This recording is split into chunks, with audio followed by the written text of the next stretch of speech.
Hey, what's up, guys? So, a couple of announcements before we get into this week's episodes. I'm just sat here with some celebrations. I've got a Galaxy, I've got a Twix, I've got a Snickers.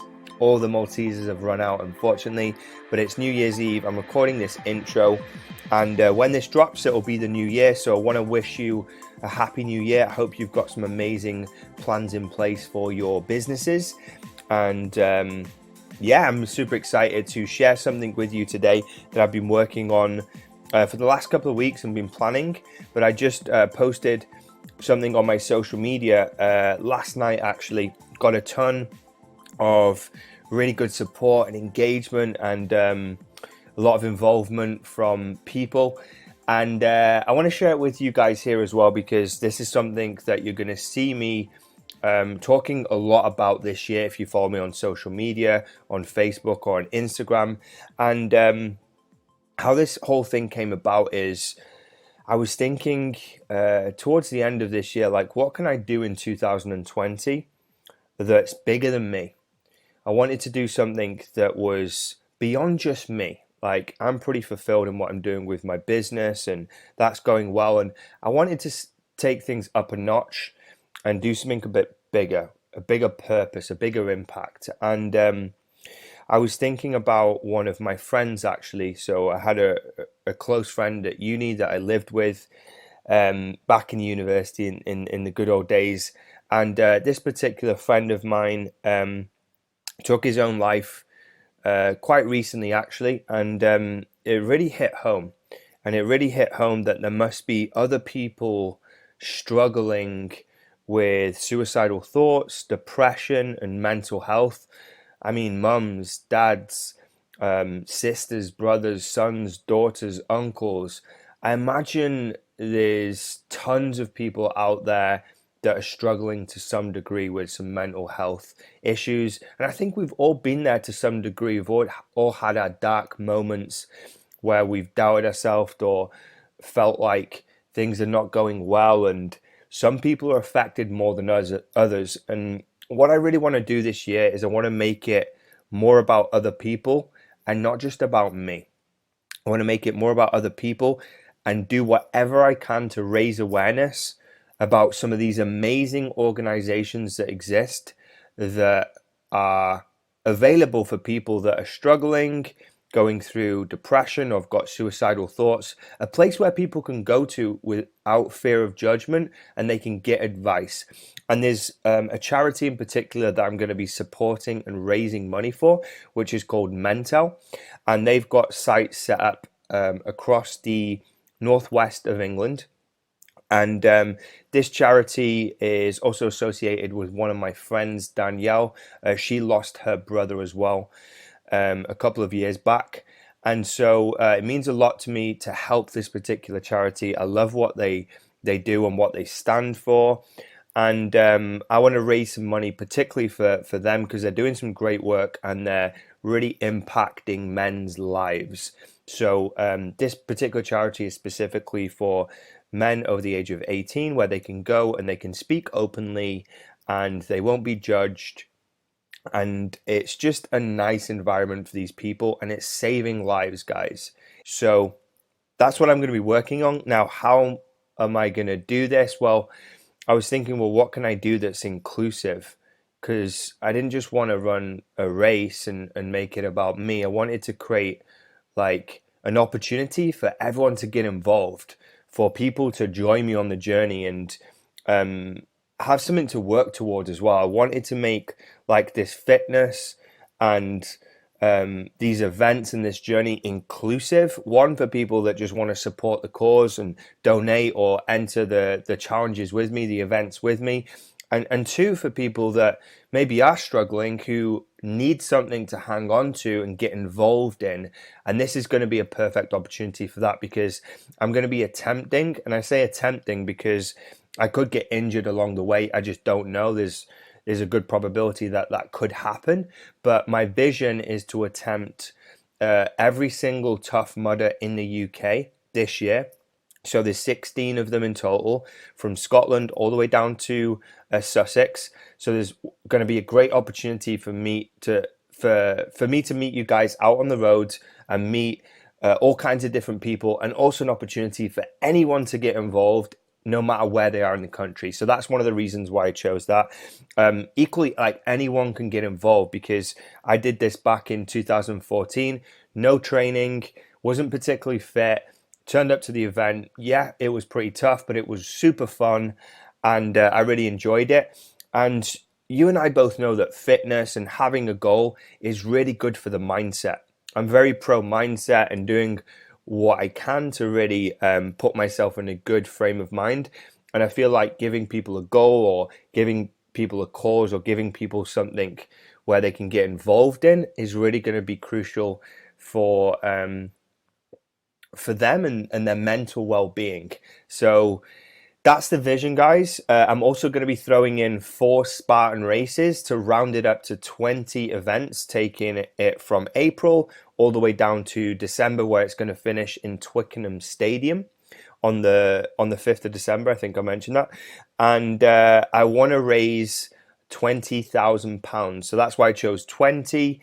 I want to raise £20,000. There's going to be 20 races, and that's going to make a huge impact, guys. It's going to make a huge impact to Mental, this charity. It's going to just help grow awareness, get everyone involved, and I'm really excited about it. I've already had a ton of positive messages and people wanting to get involved.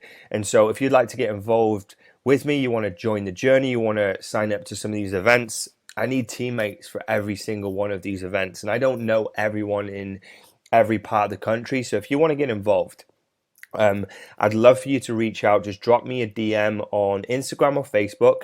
It's Alex C. Povey. So that's Alex C. Povey. If we're not connected already, drop me a message saying I want in. Equally, if you don't want to participate in the event, I'd love for you to donate to the charity and help us raise some funds. The link's in my Instagram bio at the moment. And yeah, I would just appreciate any support that you could give. This is going to be a big mission of mine. I'm going to pull a lot of people into it, and hopefully together we can raise a ton of awareness for an amazing cause that's going to impact a lot of lives. So yeah, that's what I wanted to say. Hope you've got some big goals yourself planned this year. I'm sure you have.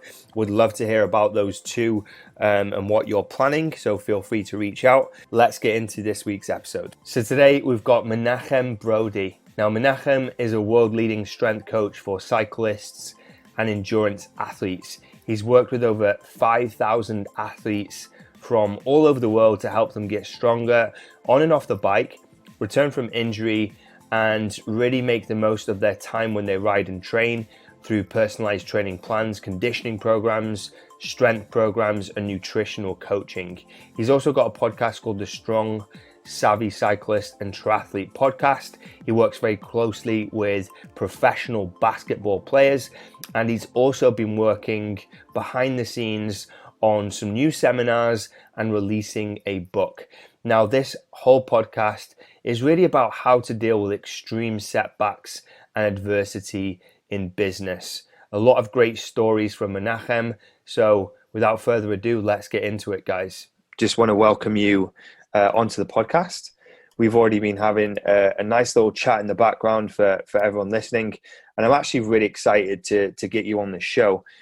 You were referred to me by one of my other guests who spoke very highly of you, and I was doing some reading on what you do and your background, and you've achieved a lot and you worked with people at a really high level.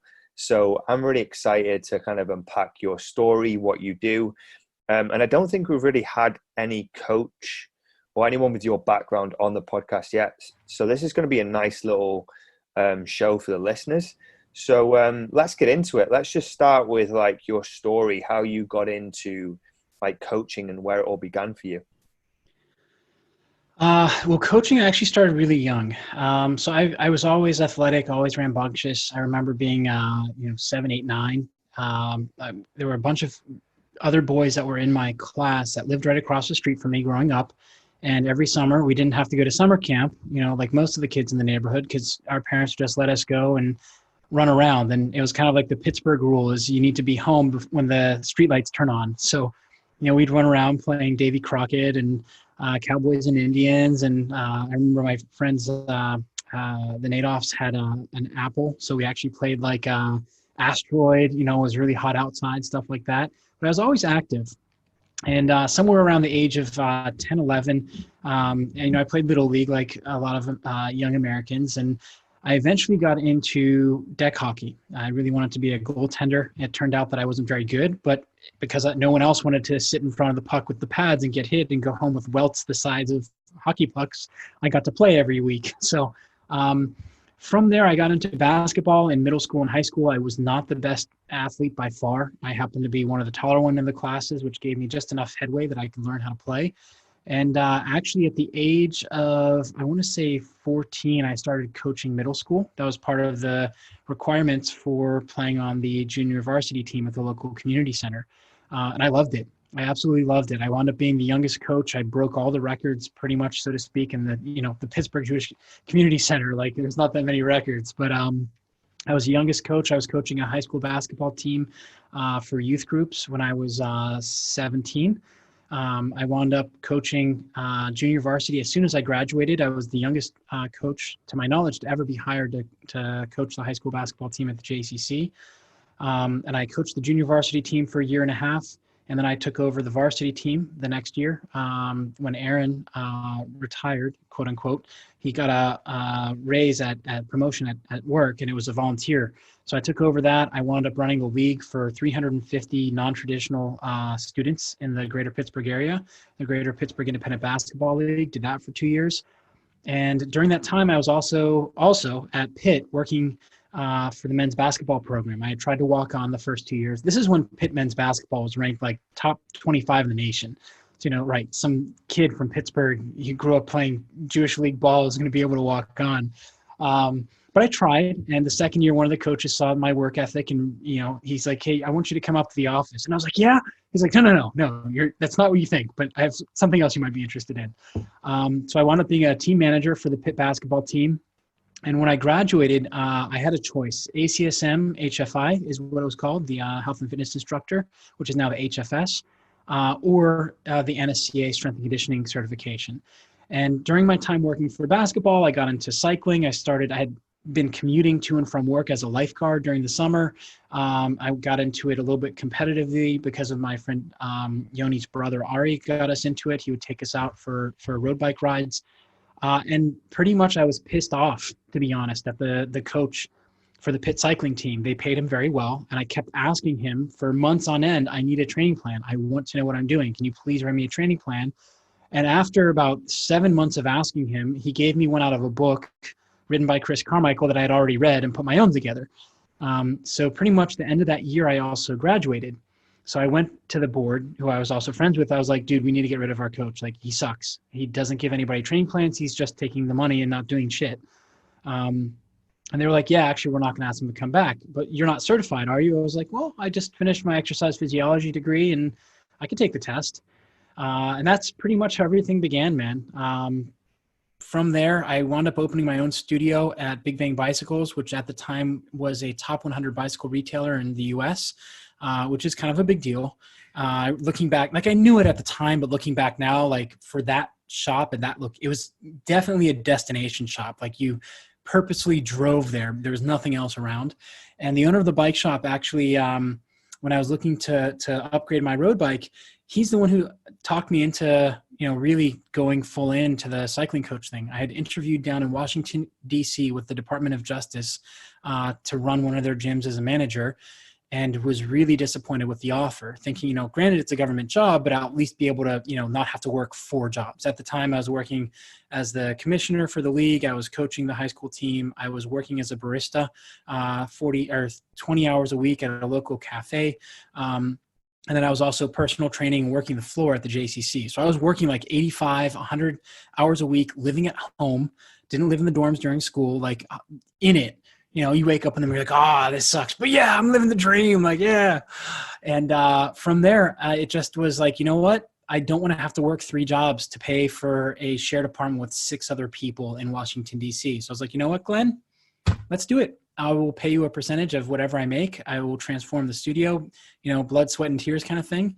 And over the last 12, 12, almost 13 years, it's just been a roller coaster ride, man. That's the short story. So you've got so much experience in coaching because you started out so young doing this. You started coaching at such a young age. Does that mean that you always wanted to coach? Did you always have that that goal in mind? Because like when we're growing up, we want to be like doctors and astronauts and nurses and all that stuff. Did you always know that you wanted to go into coaching, or where did that come from? Where did it stem from? It actually stemmed from realizing that I can help others learn from my mistakes and be able to improve. And that came from people who helped me. I wound up, my breakthrough year as an 8th grader was playing pickup basketball at the JCC with the women on Sundays. And they took me under their wing, and they were very skilled. I mean, a lot of people, women's basketball, the WNBA does not get the due that it is due, no pun intended. But they're very good players. They're very highly skilled. The same thing goes for cycling. I find women's cycling, road cycling, way more entertaining and cerebral than the men's. It's way more exciting. But really, my delve into coaching, I think it also comes from my name. Menachem is Hebrew for to comfort. And that's kind of always been my thing. And part of my coaching others came from the fact that I was bullied growing up. I was the kid who was picked on all the time. I got in fights.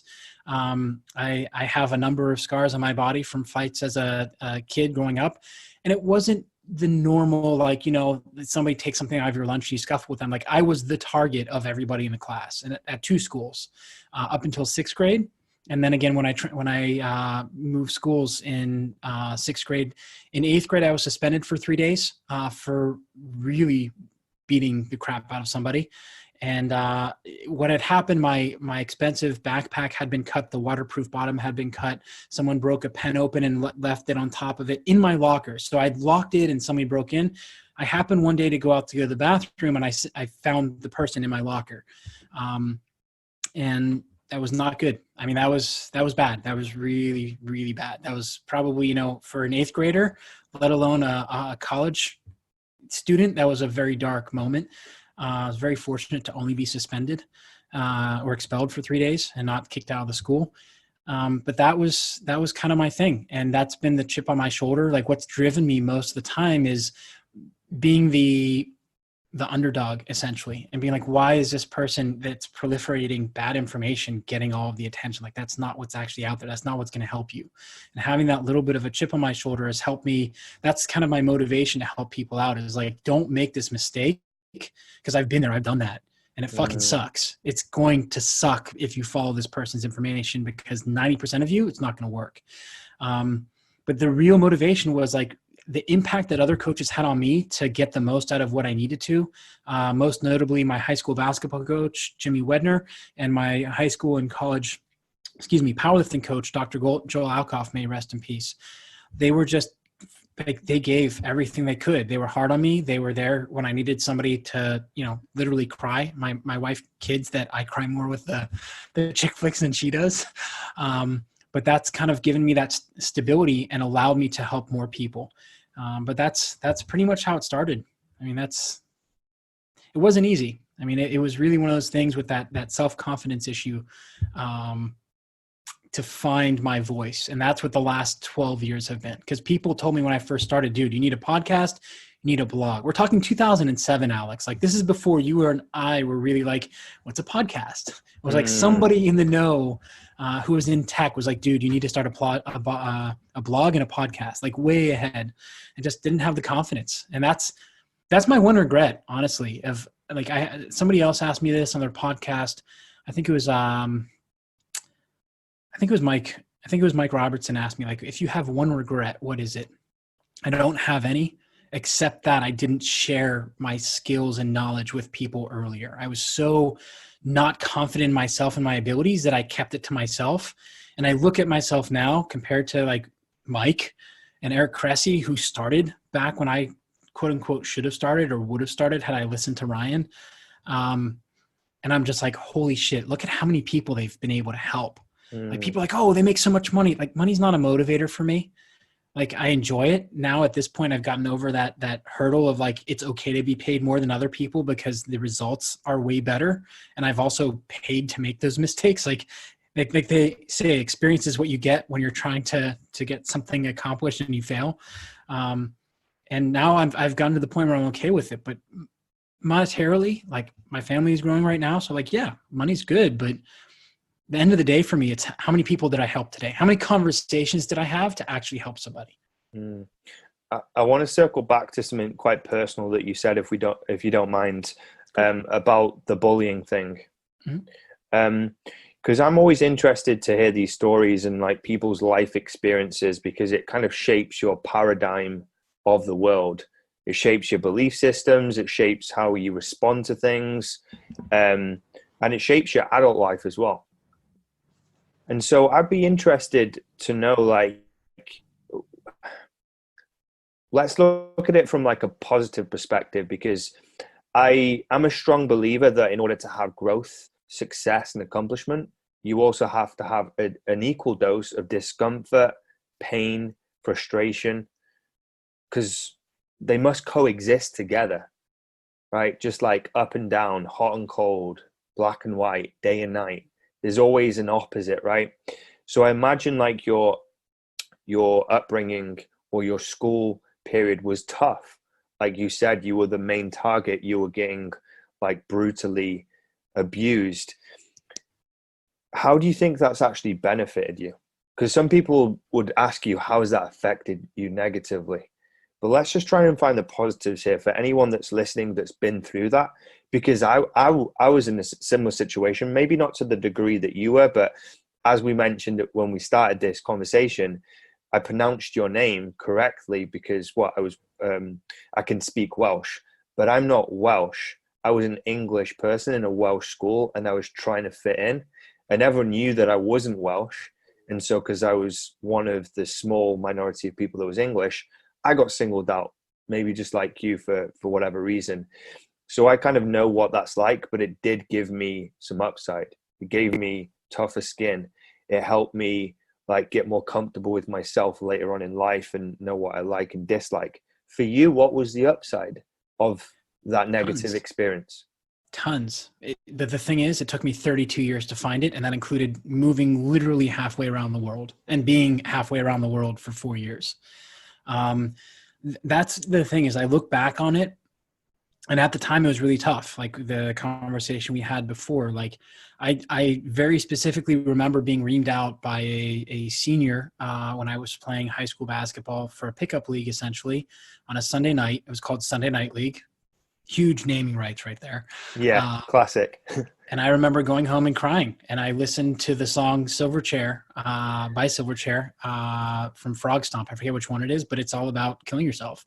And I knew I wasn't going to do it, but that's how deep it was. Like here I was in high school. I was seen as a better basketball player. And here's a senior who I look up to who really lit into me for a stupid mistake. Like everybody else was like, dude, get off his back. Like all of us would have made that mistake. But I couldn't make layups. So the darkness that you go through, it all depends on how you decide. And this is something my dad kept telling me over and over again, the age of 10, 11, 12, 13. And I recognize I was very blessed to have him. Not just saying that, like he was diagnosed with prostate cancer. I was 13. I thought I was going to lose him. So I went through that adversity. It's not me saying like, oh yeah, I'm lucky to have a dad. It's not paying lip service. Like it really is like every day that I've had at my wedding, I bawled like a kid for like a good 10 minutes on his shoulder, like at my wedding. Cause I didn't think he was going to be there 20 something years ago. And that process of going through marriage and having all of those emotions come up allowed me to connect to the fact that all that crap that I went through, all of the kids making fun of me and literally physically and mentally picking at me, beating me up, has prepared me to go through the rigors that I've gone through here as a professional and not snap and smash somebody in their fucking nose. Like I'm a very passive guy. Like it takes a lot to really piss me off, except those who don't use their turn signals. That is a whole nother level. Not really, kind of. It's right there. It's a warning sign. It's just really flip of a. I can tell that gets on your nerves. It does, especially riding the scooter. Like, dude, just use a turn signal. But really what it did is the number of coaches, especially cycling coaches, when I started, it was not popular. It still is just growing in popularity to preach and teach strength training for cyclists and triathletes. The number of coaches who got on my face, jabbed their finger in my nose, in my chest, like leaving bruises. Everything I went through allowed me to have the steadfastness to know I'm standing up for what's right because I know it works. So just because they're ignorant, Galileo said the earth revolves around the sun, not the other way around. He stood by it. He could have been killed. And those are the kind of things I look back at, is the people who are contrarians. And now as I'm getting into investing, like real investing and learning how to do it, not Ponzi scheme and other crap, like contrarians are the one. We don't make money when we're active. We make money by waiting, by doing research, by reading. And everything that I went through that I got picked on, it didn't force me. It allowed me to self-doubt myself, which forced me to be able to become more of a researcher. And that's led me, when I first started as a coach, I needed to have that confidence. I needed to be able to show you, Alex, hey, the reason we're doing 3 sets of 5 is, look at this. This is a powerlifting thing, and you want to be a powerlifter. So here we go. Whereas after 2 or 3 years, I'm like, well, it's not working for everybody. There's a lot of my clients just aren't seeing results. I massively failed the first 3 women cyclists who came to me. They got slower. I'm like, this is not right. Something's wrong. But the research says, and I'm like, well, let's see what they say. And that led me to being a much better, more confident coach. And that's what's led me to being here. But it's always popped up. Like you talked about when we first started talking before we hit record, there's always going to be something in life. So for me, it was breaking up with a almost fiance. It was pretty much, I was going to marry her. She lived in Harrisburg, PA. All of her family was there. That is the hardest thing that I've ever had to do. And I've dealt with some crap. I worked as an EMT. I've dealt with very tough calls, including a dead infant. Like there's some stuff I've been through, but that was the hardest thing that I've done, is breaking up with her, because I knew in my heart that I wanted to eventually at some point move to Israel. And she wouldn't. So that was literally the only reason. And all of my friends were like, dude, you are nuts. Who gives a shit about living there? Like, it's fine. Like, what are you doing? You're literally tossing somebody who's amazing aside. And I went through that, and that hung out. And then I had a really bad breakup in 2012. And that kind of led me, I was planning on moving to Israel in 2015. I was going to save up, open an investing account, do a couple, flights over and set things up.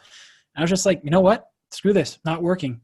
I found some mentors in Italy, actually, to take me under their wing. And I just got the feeling, now I understand it's cultural, is that, that's how they are when you're abroad. Yeah, everybody says they're going to come and be a cycling coach in Italy, right? So I got a cold shoulder from them, and I decided, you know what? I'm going to go to Israel. My parents retired.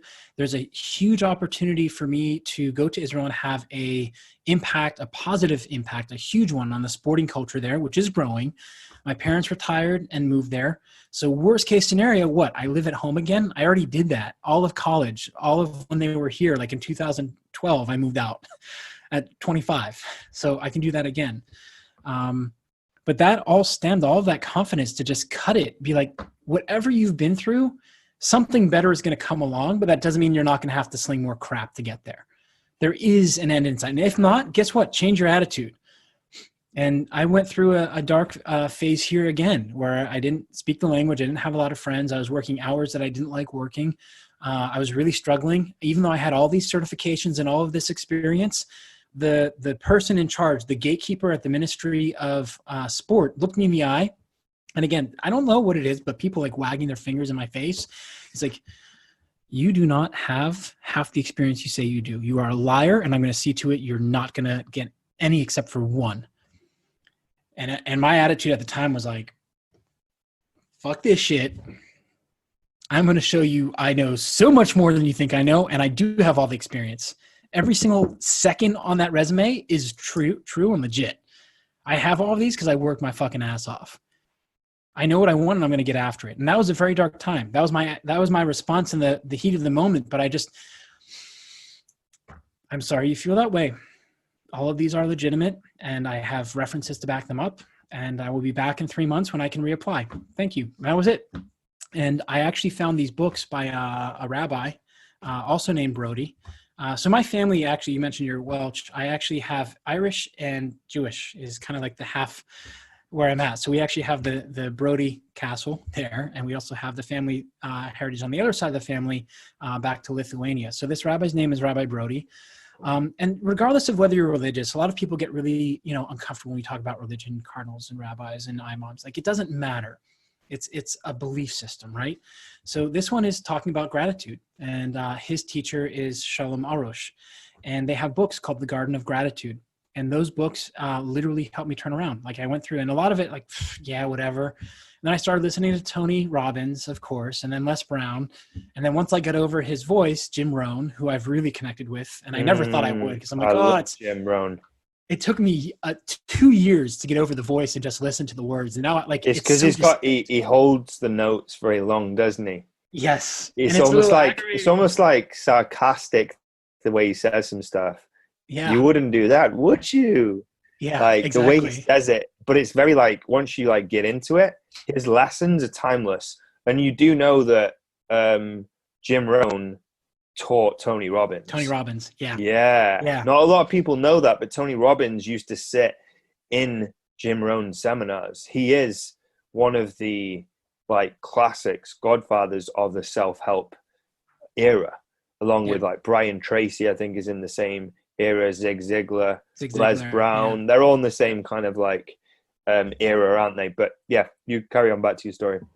Yeah, and that's one of the things is at the time, like, everybody who comes to Israel, whether you're Jewish, Arab, Christian, Druze, like any religion has a connection here, and we all go through this religious growth spurt. And I happened to find them. They were a 20-minute bus ride away from me, and I went to the lectures, which were on Wednesday nights, and that really carried me through. And that's I buy their books, and sometimes here in Tel Aviv, what people do when they don't want clothing, they don't take it to Goodwill, they put it out on the park benches that are on every street. So I'll take some of the books sometimes. I'm now down to 0, and my wife's probably happy for that. But I put them out at different times. I also bought a bunch of their CDs, which are just lessons essentially. And the thing that I love about them is that even though it's religious, it's not religious. It's just talking about your attitude. The same thing my dad said to me over and over again. It's not what happens to you, it's how you react. As a 13-year-old kid, yeah, whatever. But it really had an impact. And that's been what's carried me through as a contrarian and strength training for cycling and triathlon, is the fact it's not what happens to me, it's how I react. All right, great. I didn't get that piece. Or people don't know this, but I went and I filmed for a whole day with Global Cycling Network, which has like 1 million followers, more than that now. And they wound up throwing it out. Even though the presenter and the guy who was filming were both great. And they're like, wow, there's so much here. We could make like 5 or 6 different segments about this. They wound up throwing it out because it didn't fit their MO. But my response at first was like, are you kidding me? Like, this needs to be out there. And then I'm like, okay, so that just means I have to put out my own stuff and I have to build my product, instead of being like, oh, well, now the world's over and it's not going to happen. And all of the failures I've gone through, I'm like, I've been through worse than this. I've been through worse. I can deal with it. Or, okay, this is just the bullies again saying that I can't do X or Y. How am I going to respond to it? There are some days where I literally will get onto the sofa and just have 2 or 3 cups of coffee, stare out the window and just think about it. I don't get pissed off. I don't cry as much. I still cry occasionally. Grown men cry. It's all right. That's I think something that's a stigma a lot of people have, is that tapping into your emotions. Like, my wife and I, we became much closer after I had a mini breakdown. I cried in her arms. I mean, it was me breaking up with her and I broke down because the issues weren't with her. It was like, you're too good for me. This can't be right for me. Right. And I think that was one of the things that I really connected with, is the fact that some of these guys, like Jim Rohn talks about his dark nights. Les Brown talks about his mom's house being repossessed because of the lien that he didn't look to check because he trusted the guy. And those were the one. Yeah, that's the one he bought for his mum. Mm-hmm. He's told that story. Yeah. So he bought, for anyone listening who doesn't know the story, he made a lot of money from being successful as a motivational speaker. And he took that money and he bought his mum this house. But then, did he lose money on the house because it had a lien? Yes. Like, something like that. So he bought the house, and his lawyer said, you need to make sure there's no liens on it. And the person said, look, Les, I can only give you this price. I really need the money. I have 2 weeks. We've got to close by then because I really have to go. My other, something about a job or something else. And Les was like, okay, I want you to tell me straight up, are there any other issues or things that I need to know about the house? And the person said, no. So the way Les tells it, he said, I looked at my lawyer, or I called my lawyer and said, he says there is not, I believe him. And then it wound up that he not only lost the money he paid on the house, but he lost the house as well. And he had to tell his mom, like, think about that. That was within, I think, a month after the title came through. So they're still unpacking. They had he talks about how they had this big party and everybody's celebrating. He bought his mom a house. And at the end of it, and only Les Brown can tell it this way, he says, I told my mom I'm expecting her. I said, Mama, we'll have to move out. She goes, that's all right, honey. I didn't like the stairs anyhow. That was, so yeah. Everyone goes through their hardships. Everyone goes through their struggles. And we were speaking about this, weren't we, like pre-recording? There's always going to be something. There's always going to be something that's going to try and derail your master plan, your training, your nutrition, your competitions, your business, whatever it is. There's always going to be something. It just never ends because, like we said before, the two things have to coexist, the hardship and the accomplishment or success. And I was flicking through your Instagram and I mentioned this before we jump on that you broke your fibula, right? Probably, when was that? 3 months? 3.5 months ago. More than 3 months ago now. Yeah. This is kind of one of those moments where you must have been thinking, oh, fuck. How is this going to affect my business, my training, my lifestyle, my clients? Because like that's going to derail you. It's your ankle effectively, yeah. Isn't it? And so what was that like when that happened? What was your initial thoughts? What did you go through mentally, and did it affect your business? And how did you not recover physically? I mean, like, how did you recover mentally off the back of that setback? That's even deeper of a question than Alex. So what you didn't see, and because I kept it very quiet, is back in March, on March 18th, on a Friday morning, I didn't follow my own damn advice. I woke up. I had been working really long hours. I think I was working on the strength training for cycling certification that I had, and I had been working about 65 hours a week, but 47 were in-person personal training where I actually had to participate because the other person needed that. And I tore my meniscus. I knew exactly what I did as soon as I did it. I forced myself to go to the gym. I had been lifting twice a week, which was right. I was like, you know what? I don't have anything to do today. It's Friday. I'm just going to go. I'll do the warm-up. If I don't feel good, then I'll just go home. And as I'm warming up, my favorite song came on, God's Plan by Drake. And it just didn't get me amped. And that's my first sign for me where I'm like, okay, something's off. Because I really love this song. It usually gets me excited to lift or to do whatever I'm doing. It's not. Finished foam rolling. I started my warm-up. I was doing med ball slams overhead to the side.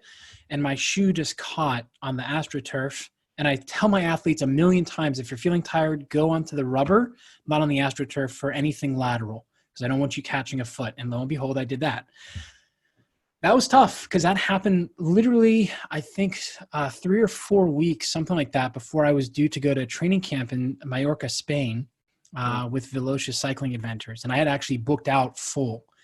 And so we're talking like somewhere like in the 5 figures that I was due to make. And more importantly to me was the connection. These are real athletes, real cyclists from around the world I have never met before that I can help. And the short end of it was I missed it. I woke up that morning. I didn't say anything to the camp organizers because I'm like, okay, I can deal with this. It's a torn meniscus, avoid X, Y, and Z. I woke up that morning of the flight and I went to take my left leg and throw it out of bed and the whole knee just slipped and locked. And that was it. So that's when the whole thing with August actually started, is my injury started well before that. So I missed out on that income. And through that period, I'm like, FML, what am I going to do? Because I'm really relying on this money because I got rent. We just had the wedding. I need to pay that crap off. Like there's a lot of bills that were hinging on, half of what I was going to make. And now I'm out for 2 weeks. I already missed 2 weeks in February because an intern actually kneed me in my hip. So my 2019, Alex, has been riddled with injuries. Nothing that's been my fault. Like nothing where I'm like, oh, I really shouldn't have done that, aside from the workout. And even then, like it was my foot catching on AstroTurf in my warm up. And even then I knew like, okay, 2 more slam balls and I'm out of here. I'm going to do right, left, and I'm done. Right. Nope, not happening.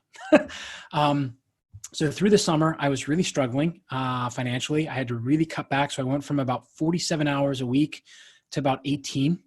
And all of my income was in-person sessions. I had a couple of clients that were online.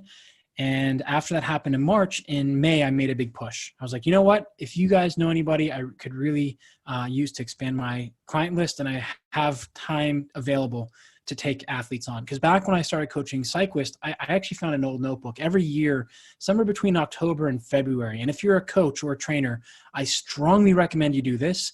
Mine, M-I-N-E, mine through your old notebooks. Don't use your phone. Like also use your phone, but handwrite notes about your clients. Not personal, like I'm going to blackmail you shit, but like small things. Because I know trainers who do that and it's fucked up. God, that's a whole other story. Let's come back to that in a minute. So let's continue with this story. Yes. So writing the notes, and I'd gone through. I had 38 cyclists and triathletes I was working with back in 2008 when I started. Way too many. So when I had gone through the last couple of years, as I had kind of let athletes naturally fall off. So I was down to about 4 or 5. So a high level of really coaching them, not just writing a training plan and here you go. So I asked, and I had an attitude of gratitude. So I went back through the Garden of Gratitude, the Garden of Gratitude and the Garden of Thanks, I think is called, something like that. The Garden of Gratitude by Rabbi Arush. And I was like, you know what, I'm going to ask. And I don't expect anything, but I'm grateful for the people I have. And I started this daily. Instead of going to my 6 o'clock, 7 o'clock client who I couldn't deal with because my knee wouldn't handle it, I drove about 20 minutes north of Tel Aviv and I sat on a cliff watching the sunset. And it started off feeling really stupid. So I'm like, you know what? Thanks for breaking my knee. Thanks for giving me the opportunity to drive up here on the summer and have this cold water. I started with the basic stuff, like thank you for my breath. And it turned into an hour and a half. And it got to the point where as my knee got better in June, July, I was like, okay, you know what? I should probably get this fixed. I'll get back to training. Okay, September 1st, I'm going to get this fixed. And I had the option of August 18th or September 1st. And I have a number of professional basketball players I work with. So I was like, you know what? I can't cut that. We only have 2 more weeks with these guys. I got to get as many sessions in as I can with them. They're counting on me. This is their season. This is their livelihood. Let's take September 1st. And my wife was kind of like, okay, if that's what you want to do, I think it would be better to take the earlier one. And on August 18th at around 4:17 or so, why do I know the time? Because I just finished with the client at the park. And I know exactly the commute. I timed it. I know I had 15 minutes extra, not speeding, not doing dumb shit, not driving like an asshole, just in the taxi lane. The taxi in front of me was speeding up, slowing down, speeding up, slowing down. So I saw him. I had started from the light behind. I had probably about 450, 500 meters between lights, and he was like towards the end of it. So I'm like, okay, this guy's driving like a complete douchebag, so I'm going to switch lanes. Well, the car next to me had decided that he was going to try and match, and he just stayed right next to me. I'm like, okay. I put my turn signal on, looked at him, made eye contact again, and just kind of like flicked my elbow, like, dude, come on. And he just kind of shrugs. I'm like, oh, fuck my life. Like, come on, dude. I just want to go around this guy.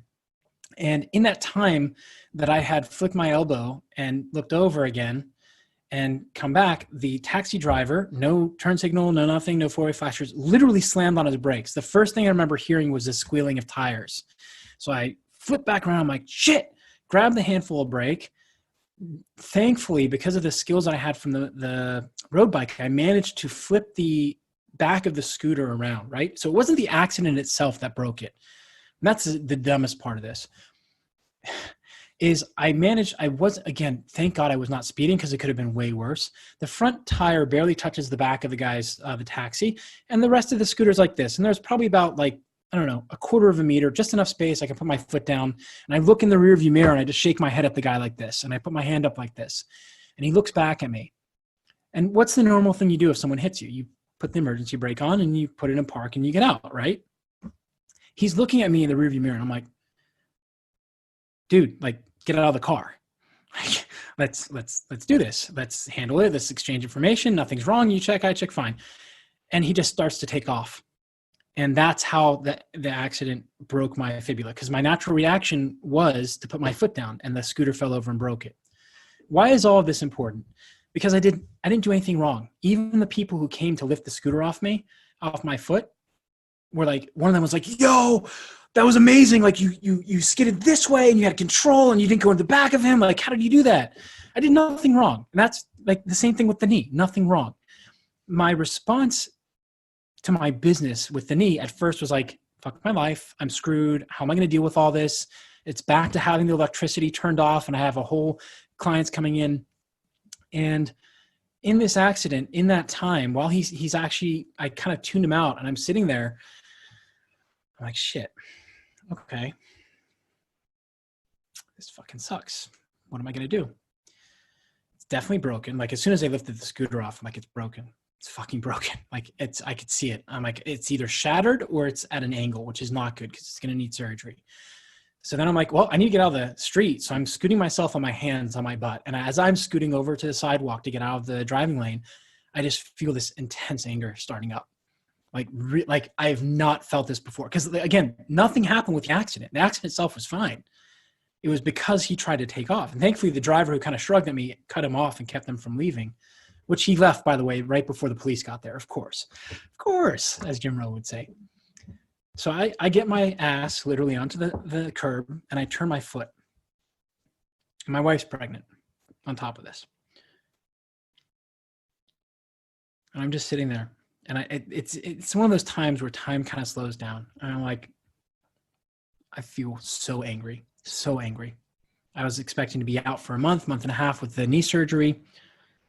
And it starts like literally, I can feel it just rising, kind of like the Hulk.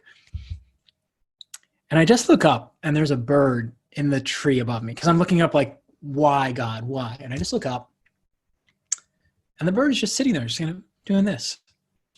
And it just hit me. I'm like, you know what? It's not what happens to me. It's how I react. Like your dad said.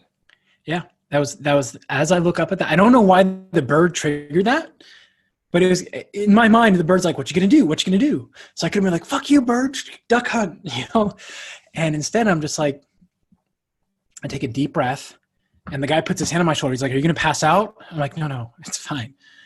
And he looks at me. He's like, are you okay? I'm like, yeah. You know what? Somehow in Hebrew, it's gam zu latova. This too is good. This too is for the best. And I just flip the switch and I just sit there. And then I calmly, I look to the guy. I was like, can you please pick my scooter up and move it and put it on the side, turn the key all the way to the left, make sure that the thing is locked, and hand me my backpack. So he's like, sure. So he hands me my backpack and I calmly pick up my phone. And the first call was to my client who I was going to. I was like, Ronnie, I broke my ankle in a car accident. I'm not going to make it. I will call you later. Thanks. Bye. And she's like, are you good? Click. Okay, done. Second one. Hi, honey. I kind of broke my ankle. She's like, what were you doing? I was like, taxi stop front. Oh my God, where are you? Like, it's fine. Meet me at the hospital. This is where I'm going. Done. Third one, called my dad. And this is all within like 2 minutes. I'm like, Dad, I just broke my ankle. And he's like, what'd you do? I was like, in a car accident. He's like, are you okay? I'm like, it's fine. This too, somehow, I don't know how, but it's going to lead to massive amounts of abundance. Don't know how, but that's what's going to happen. And it sucked. I mean, the ambulance, I worked on an ambulance, remember? So I know how it's supposed to be treated. The guy was clearly brand new, kind of freaking out because it's rush hour. People are blaring on their horns and all these people are like yelling at him. And he's like, okay, we're just going to put a triangle bandage in, get in there. They almost dropped me, putting me into the ambulance, which has been my worst fear as an EMT of dropping someone. So I'm always super careful. When he's sitting here talking to somebody, trying to put me in and think, oh my God.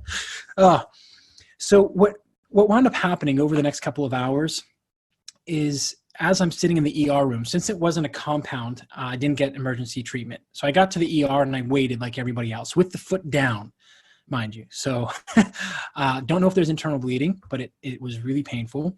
Not really any real painkillers because they're not sure if they need to do surgery or not right away. So I'm kind of like in this half quasi state. And just in that whole time, I'm just going through that. I take myself mentally to the beach, to the cliff. I'm like, thank you for this. I don't know how it's going to help me, but it's going to. You know what's best for me, the universe, God, whatever you want to call it. Thank you for this. You've taken me through much worse, and this is going to work out. Now, what happened in that time period, I wrote a book. I had a manuscript and that was done, half done, about 6 years ago. I went back through it. I hired an editor. It is literally going to be essentially like a training Bible for cyclists. I mean, there's already the training Bible for cyclists, and I'm not trying to take that over, but it's strength training, women-specific issues, how to take strength training and put it in for your cycling training. It's like 340 pages right now without pictures. So it's going to be huge, 75,000 words, something like that. I wrote that. Pretty much we scrapped 3/4 of what I've written, restructured it, and went back through. I finally finished my certification course that I had been working on for about 2 years and launched it. I finally got my business in order. And what's happened since then is I've seen an influx of income. And the tough part of it, Alex, is that I have a second surgery for the meniscus on Sunday. My wife's 7.5 months pregnant. I haven't been able to work a session in, I've worked 2 weeks. The last 2 weeks, I've worked 2 or 3 sessions a day when I can. And what's happened is with that abundance mindset is it's allowed me to just pull the good of the universe in. But 2 weeks ago was really dark. It was not good. I had just started to feel good. I'm like, okay, I can do this. I can actually do sessions. I can move. Physical therapy was going well. I was doing the things I needed to. I had maintained my body mass. So body fat percentage, the whole time I lost about 7 kilos during this whole process. Didn't put on a lot of body fat. I was still around 10, 11, 12, 13% body fat, more close to the 13. I ate healthy, didn't binge. And then the wheels fell off because I went to get out of bed one morning and same thing, knee. And I was like, right, I'm still broken. So this process has been very eye-opening for me in that I had about 3 days where Ben and Jerry's and beer were a good thing. I managed to sit and kind of go back through Guilty Pleasures, Gilmore Girls. So I went back through and started listening to the Jabber. I'm like, this is really stupid. Like, I'm going to sit here and I'm going to put on weight and eat trash. Granted, the first tub of Ben and Jerry's is always amazing. And then I was like, you know what? I made it work. Like, look at everything I did. The book is almost done. I'll finish the book. I'll make products for online. The clients I have, 95% of them stayed with me, and the 5% who didn't were already going to drop off anyhow. We already both knew that. So like, fuck, like this has worked. It's working. So this is a blessing. And I hate to kind of admit it, the last 2 days, I haven't really looked forward. Once I'm there, I love the people I work with. Like, I'm at the point in my career, I just had a conversation with one of the websites I'm listed on where she's like, I've tried calling him 3 times. He hasn't got back. I'm like, I'm not in the mood for chasing. Like, I don't tell him no. Like, if he contacts you, I'm not going to work with him. And I've worked with people that I love. So once I'm there, I'm fine. But it's gotten to the point the last 2 weeks where I'm like, there's so much more that I can do if I don't have to go do these sessions. And then I do this session, I feel better. I'm like, oh yeah, we're going to connect this dot and this dot. I see the athlete or the client's moving better, feeling better. I'm like, oh man, this is awesome. And then I'm like, all right, let's do it tomorrow. And then we'll see how I feel tomorrow. And then I'm like, oh, I can't move today, so I need to cancel. But that's kind of been the cycle. So that's a really long story that's been going on since March, where the first 2 months were really dark, where I was not in a good place. My wife was actually really worried. Like, we had just gotten pregnant. Like, we have a lot of expenses coming. What are we going to do? And that's what kind of snapped me out of it. And then it's just been this roller coaster. But that's part of the injury process that a lot of people don't realize is out there. And the same with training. And I think as trainers, that's the audience here. One of the most important things you can do is recognize what you are and are not. We are all thinking that we're trainers, but a lot of it is we have people who pay us that really should be patients for another professional. And we're seeing in professional cycling and triathlon now, the incidents, the rates of people coming back from mental health issues. We've seen 3 big name professional cyclists who have dropped out of the season because of mental health issues. Only because they're big names did it get attention. Only. That's the only reason. because for every one of those, there's at least 8 to 12 more who you've never heard of that the same thing happens. And it's just seen as an aside. And competitive cycling is super competitive.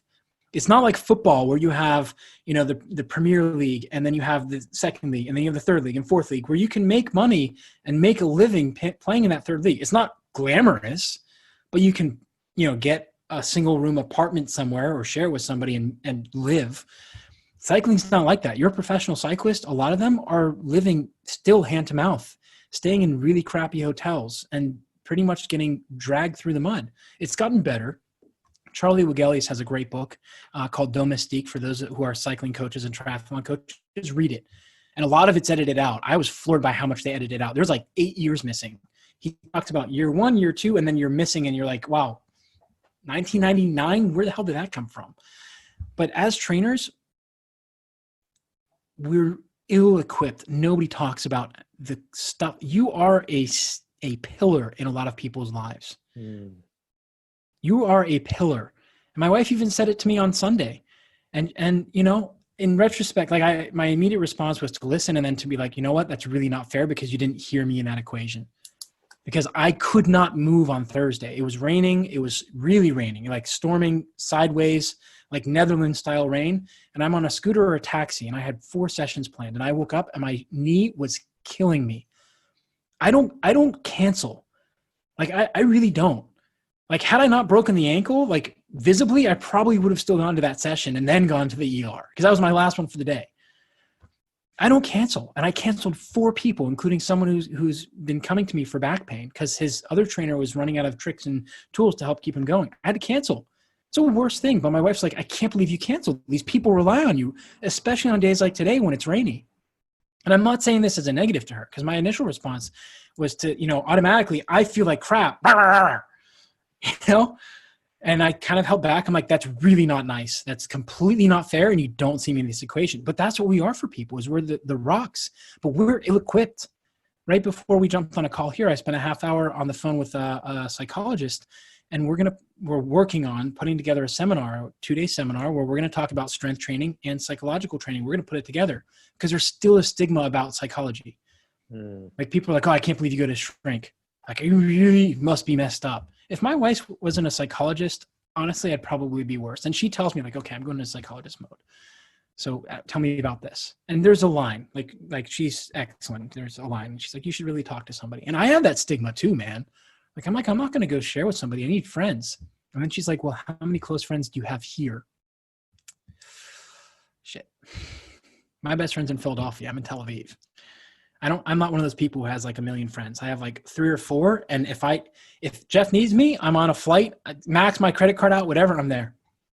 Vice versa. They came to my wedding. They were the only ones out of my friend. His wife, and his parents came. Correction. And a client/friend and his family. So those are the only 2 from the States, not my childhood friends. So that's kind of the type of person I am.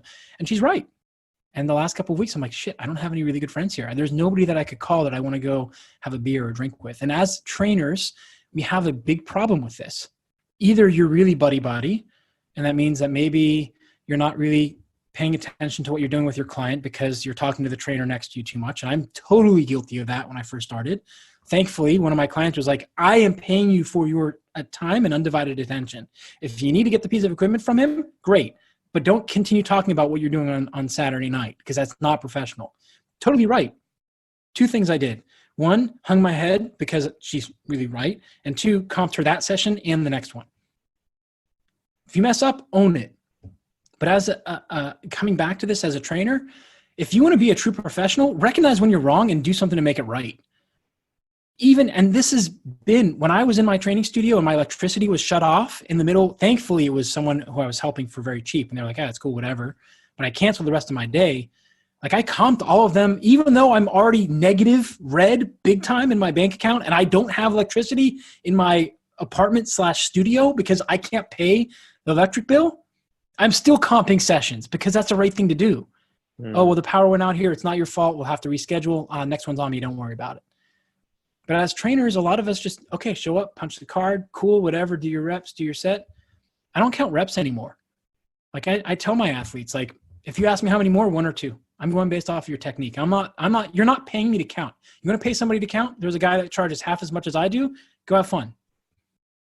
I'm here to look at your technique, to be able to call audibles. I just had a professional basketball player today. He's very good. He's come a long way. He's like, man, yesterday I could feel my back a little bit. We were doing a lot of low dribbling stuff. He actually played a little bit less the game before, which is why they did that. He's like, I told him to stop. So I had this whole training programmed out. It's Monday. We're going to go through X, Y, Z. He came in. I was like, you know what? Jog down and back real quick. Just watch. My assessment of each athlete starts as soon as I lay eyes on him. He walks in the door. I don't want the athlete to see me looking at them when they walk in. I want them to see me peeking my head out from behind a corner or looking up from somebody else, thinking I'm not watching them. Because a lot of them change their body language and how they carry themselves because they don't want to see that they're injured. I'm openly limping with my athletes to show them it's okay. I'm not exacerbating it or exaggerating it, but I'm showing them. Because someone like, yo, why are you working if you're limping? I'm like, because you're depending on me, man. If I can get my ass out of bed, taxi or scooter, I'm here. So if I cancel on you, it's legit. Like I really am in trouble. And even today in my last 2 sessions, I'm sitting there, I'm pulling the knee brace up and down. Coming back to that main point is, as a trainer, a lot of us get lost in we're being paid to sit there and count reps and to put together a training plan. We're not. We're there to keep them accountable, to be there to listen when they need it. I've had sessions also where a little bit of psychologist, and you need to know it's not a gray area. It's black and white. There's a very clear line when this is way out of my league. If you're getting to the point where someone's going through something heavy in their life, and I've had this. I had somebody who was a client of mine, and I towed it as a gray area. Before I left, she had major psychological issues and known. She was committed. I had her committed. Technically, she was my superior in one of the organizations. Like, we can't do that. But some days we have to. I've also had the other side where someone's going through some really heavy shit and you just read it in their body language. Hey, you know what? We're going to go outside. We're going to walk today. I'm going to grab some bands. We'll go do some exercise. And you know what it wound up being? We went up, we did some squat pulls in front of the cafe I used to work at. And then we sat down and had coffee because they just needed someone to listen, to unload everything that was going on and just listen. And I already knew that about that client at that point. I didn't know it wasn't going to get there. I had a strong inkling they just needed to unload. And after that, it was great. She came back a couple weeks later. I'm like, and she started unloading stuff. I'm like, no. That was one thing. That's a one-time thing. We kind of went through, we talked about stuff, but now I have somebody you can talk to. They're fantastic. Here's their number. Don't worry about today. I'm not going to charge you for it. We're already a half hour into the session. As trainers, our job is the health and well-being of the person in front of us, and we need to know there's a black and white area of where we are. There are professionals out there. Break the stigma. Seeing a psychologist is not a bad thing. It's not. You get a coach to help you powerlift. You get a coach to help you basketball. You get a coach to help you cycling. I know those aren't the correct terms, but that's the whole point. Get a coach to help you psychology. Because we're not equipped for it. You can read all the books you want. You look at my bookshelf, there's 35 or 36 on the book, is the shelf itself in physical book, and probably another 60 or 70 on my Kindle that are psychologically based. Most of the athletes, I don't even open it with them. We don't go there because it's laced into what we do. Motivational interviewing, fantastic book. It's a little textbook. I'm pretty sure that it's required reading or was for master's level and above for psychology majors. It doesn't mean it gives you the right. You're not entitled. You don't got the skills, but you'll understand when you need to refer out. And there is no gray area. It's black or white. So understand that you're there for stability, there to help people progress. And you also need to criticize yourself and go back, critique yourself. Sorry, not criticize. Those textbooks that I'm talking about, which is really what they are. Like, I buy nice books because I mine these. So I came back, the professional basketball player today, I got in here. A little bit stiff. Left arm was being carried high. Right arm was carrying freely. Possible tweak or torque. I can't read my handwriting. To low back. Called an audible on today. Got him moving better. Felt with better body language and better movement. That's it. So I have a date. I have everything is written out. I got goals from 2017 in the same notebook because I ran out of notebooks here. My wife and I just cleaned. We've got a whole bunch, so we have to use these up. But that's one of the things that most trainers don't do. If you want to be exceptional, Like, you had a great podcast, and I actually found this. It was with Andy. Nope, it was, Adam Haley. How you can double your coaching income. That was a couple, 59 was the other one. You had a couple great points. That's the one I was referring to before we turn on the recording. If you want to be a truly great trainer or coach or have your own business, be remarkable, but be remarkable and own your shit. The number of textbooks I have, people come in here like, you read all those? I'm like, well, all of them except for the cubicles in the top middle. I'm like, no way. I'm like, open it, highlight, page folded down. I can never resell these on Amazon at my wife's behest. There's just been annotated everywhere. Everywhere. And there are some textbooks that it looks like I barely opened it, but I opened it. I went to what I needed. Super Training is one of them. You're going to find some of the chapters, like the pages are falling out, but others are barely touched. But you'll find one line where it's underlined, highlighted. I'll have it written down somewhere because I go back and I'm trying to refine things. Own your shit. 100%. That's what I do. 100%. I'm just conscious that we're closing in on the hour. Yep. I just want to really give kudos to the psychological aspect that you're talking about. That's something that is really prevalent in the work that I do. And I've noticed it becoming more and more prevalent the more I coach and work with personal trainers, because it's not just about the strategies and the tactics. It's not just about the nutrition and the training. It's about the psychological changes, the habit changes. And like you said, being that person who can listen to people when they need to offload and overcome certain challenges. But you're right, we have to know like where our line stops, because we're not psychologists. Even though we know how to deal with certain problems, you need to be aware enough to guide people in the right direction and do good by them if they're going through struggles. So I'm really glad that you brought that up, and I'm really excited to see how your seminar unfolds with the athletes and the psychological aspects. I'm sure that's going to be really interesting. One thing I'd like to ask you before we wrap this up, and going back to when you had the accident and you looked up and you saw that bird, and you had what I describe as one of two things: blind faith or delusional optimism. I like to call it delusional optimism, but I also think of it as blind faith as well, where you're almost seeing the world as if it's conspiring to help you, versus how many people see it like conspiring against you. So you're seeing it almost like it's going to be okay, it's going to work out. You have this like delusional optimism quality, something that I have. That's how I would describe myself. I'm delusional. I'm like so optimistic. I'm delusional. It's almost like people are like, you're weird. I'm like, no, it's just blind faith. Where does that come from? Is it the garden of gratitude? Is that the secret? Is it those readings, those books? Where are you getting that viewpoint, that paradigm from? I want to end on that because I think this is an important point. It comes from me being a young teenager, my dad being diagnosed with cancer, and me having a lot of anger about that. And the book, you'll kind of laugh at this because it brings it full circle, but the book that made the difference for me was Norman Vincent Peale, The Power of Positive Thinking, which I read at the age of 18, thankfully. Mm-hmm. It just appeared. Like, the way I look at it, like, I am, if you look at me from, a standpoint of practicing, I'm not super religious. I say blessings before I drink or eat something.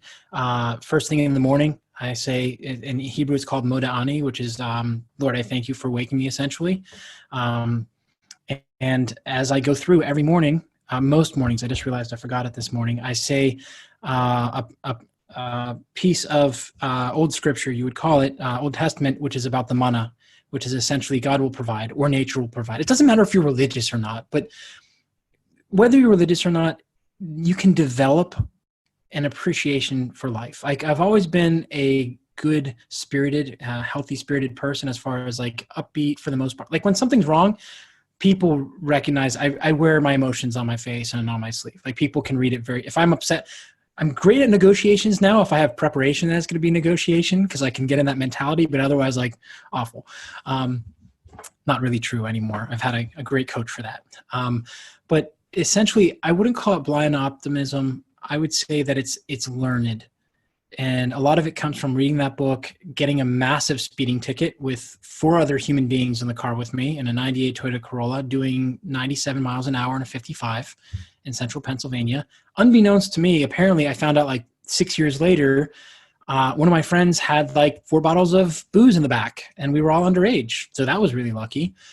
But a lot of it was planted by that because I, like everybody, got so upset because other people were going just as fast as I was, but I happened to be the one pulled over. And it clicked for me when I went in and I just was actually remorseful for what I had done and accepting of whatever punishment the judge was. And he even told me, so he's like, I see literally thousands of people a month and you're the first one that I can remember. And he asked his clerk, like, do you remember the last time someone in here was actually honestly remorseful about it and realized the repercussions? And she's like, nope. He's like, you young men have an opportunity to do something with your life. I don't ever want to see you here again. I want to see you for good things out there in the world. And that kind of planted the seed and it just keeps going back. And we all go through ups and downs. So it's a learned. And I have these books, again, the Garden of Gratitude is on my shelf. I've sent it as gift to my athletes when they need it or before I think they need it. Like when I'm kind of sensing like something's going on. Some people are like, I don't want this religious crap. And I'm like, okay, send it back or give it to somebody else. It's not religious at all. Like you read through it, it mentions God and the universe, but insert it with whatever you want. It's just talking about putting good out there and being grateful for what you have. Because once you do that, and literally every single highly successful and happy person, happy is the important part that I know and I've ever met, comes from a place of gratitude. Like people think it's a stigma or a stick line that I say, you know, it's train smarter, not harder because it's all about you. But it really is. And it's that gratitude. I just, before we jumped on, a 3-minute video of me saying thank you to my newsletter and saying to them, I want next year to be all about you. Send me your questions and feedback. I got one unsubscribed. Like, cool, bro. If you don't want to tell me what you want to learn about so I can make content for you, okay. And I think that a lot of people miss that nowadays is that we've gotten into this thing of me, me, me, me, me. I totally was guilty of it. Like, you know, people are like, oh, you want to be a trainer, you're going to make lots of money. And they're like, what do you want to buy? I'm like, vacation? I don't know. And you have those trainers out there who because of how tied in we are with people, they get sucked into this me, me, me. How can that little book of that black book of shit for their clients to blackmail essentially. Like that's how I interpret it. Like why else would you physically write down pen and paper and keep it somewhere close that no one else knows? Like that's just messed up. There are bad people out there. Hopefully they don't have an opportunity to use any of that, but it's just a matter of what do you want to put out? What do you want to get back? We're mirrors. As husband and wife, we're mirror from one another. One of us wakes up in a bad mood, the other one's going to be in a bad mood. Same with trainers and trainees. If you have a bad attitude, and we all know that one trainer in the gym, that if they come in a bad mood, you better steer clear, and their clients are going to have bad days as well because they're taking it out on them. They're like, oh no, this is part of coaching. Go. Like, I'm going to make you sprint 500 times, even though we've never done that because someone hit my car this morning. Like, dude, that's not training somebody. That's taking it out on somebody. But a lot of it is just, again, learning. I've never had anything good happen when I've gotten to that dark place or gotten into that mindset. But every single time, I'm like, you know what? Somehow this is for the best. And I work to accept it because it doesn't happen like that. Somehow in the accident, it did. I think because of March. It works.